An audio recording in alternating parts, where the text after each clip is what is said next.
So unfortunately, we do have some bad news, and that is that President Biden's worst nightmare is about to come true. And according to the White House, they are finally admitting that they just can't stop this. So obviously, that's not great.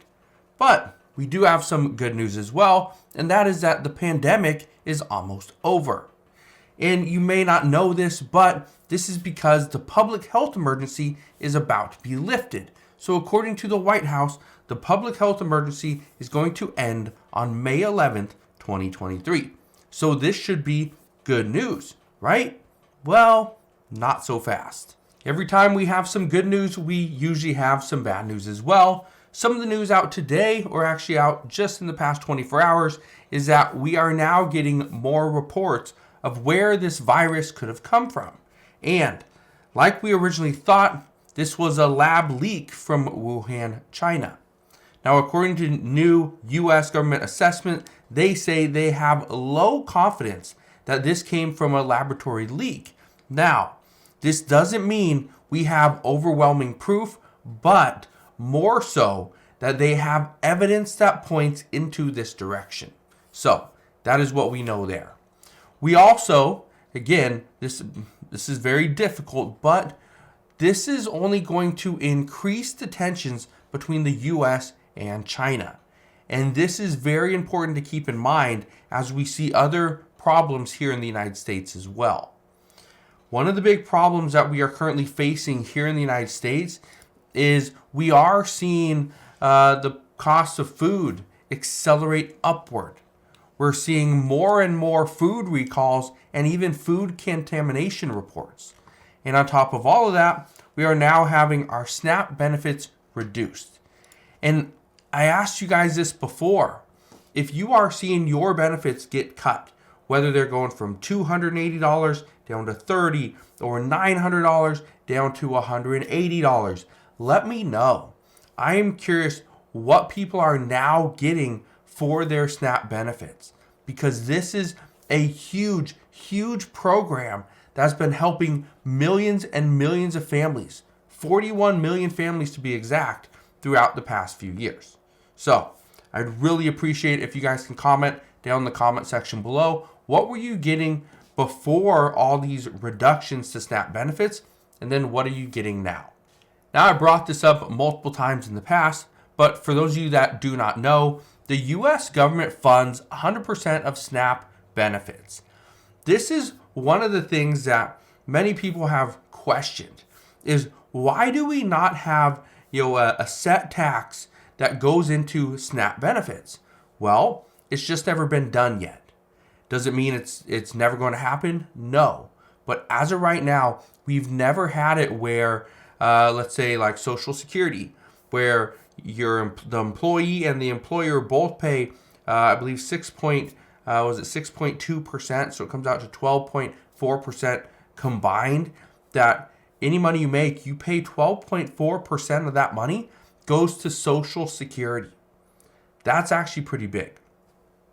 Could we do the same thing for SNAP benefits? Yes. But are there any proposals on that? Are there any bills? No. And I don't think there will be. Now, what this means is that when the U.S. government is going through a tough time, when we are seeing that the U.S. government needs to make some cuts, well, there's a very high chance that SNAP benefits are going to go through these cuts as well. Which takes us to our most recent update. And that is that Republicans are now putting SNAP benefits on the chopping block in the debt ceiling negotiations. This is what they are saying. The goal amongst House Republicans is to drastically reduce the federal deficit over the next 10 years. One of the big ways they plan to do this is by reducing the amount of money going to SNAP benefits, also known as Supplemental Nutrition Assistance Program. Here's what I can tell you. Currently, SNAP helps around 41 million Americans each and every month. Low-income households are giving an average of $230 a month to go towards food, and they are using almost 100% of that money every single month. $230 is not a lot, especially when a loaf of bread is now $3 to $4. A gallon of milk is $4 to $5. it gets very expensive. And let me know, how much is a gallon of milk where you live? And also, let me know how much a dozen eggs are. For me, they're about $5.99. Now, this is turning into a very difficult time for millions of Americans. Now, for some, this the whole pandemic, it created a positive experience when it came to SNAP benefits. And this is great that people are using this program for what this was intended for. But according to GOP members, they say we are now spending $153.9 billion in 2023 alone just to fund this one program. And that's too much. They say this is more than double the cost of this program since before the pandemic. And this is why GOP members want to put work requirements into this program so that if you are working, then you can be eligible for this benefit. But if you are not currently working or not trying to get a job, then you do not get any of these benefits.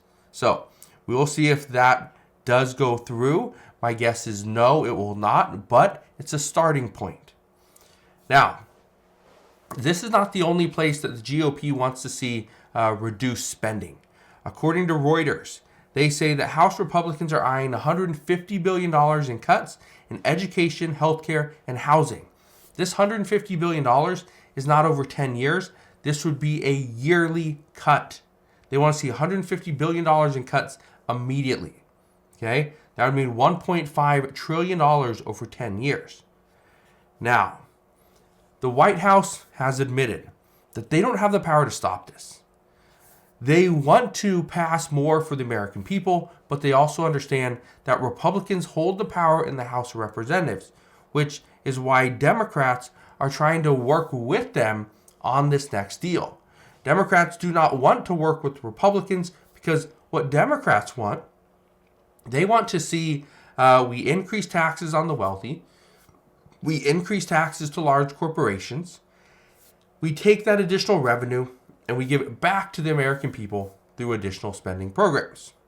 Republicans say no.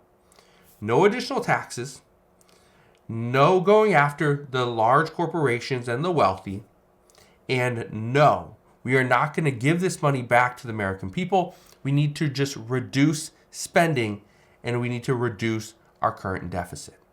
That's what they're saying. So, this is President Biden's worst nightmare. His worst nightmare has come true. That now he has to negotiate directly with Republicans, directly with the Speaker of the House, Kevin McCarthy, directly with the Senate Minority Leader, Mitch McConnell. They have to work together to try to pass something for the American people. And if they don't, things are going to get worse. People are going to struggle, and millions could potentially be wiped out. So again, that is what we know. As we get more information as to what is going on and how you can potentially benefit from programs that the U.S. is currently putting on, I will bring you all the latest news and updates. Again, thank you guys for watching. Have a wonderful rest of your day. Consider subscribing, and I'll see you guys on the next one.